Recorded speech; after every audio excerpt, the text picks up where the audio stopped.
एहो मोनिस कसे आप आई लव यू।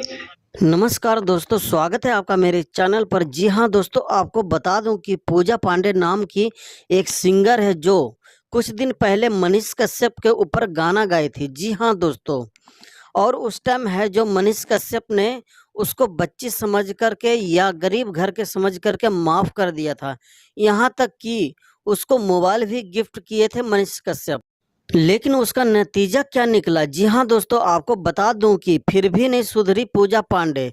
जी हाँ दोस्तों, अभी भी मनीष कश्यप के ऊपर गाने गा रही है कि जैसे कि आपने सुना शुरू में कैसे गाने गा रही है। जी हाँ दोस्तों, मनीष कश्यप ने जो उसको माफ किया था, उसको माफ करना चाहिए था या नहीं, कमेंट बॉक्स में हमें जरूर बताएं। अगर वीडियो अच्छा लगा तो चैनल को सब्सक्राइब कर दें, लाइक कर दें, शेयर ज़्यादा से ज़्यादा कर दें। दोस्तों मिलते हैं अगले वीडियो में, तब तक के लिए जय हिंद दोस्तों।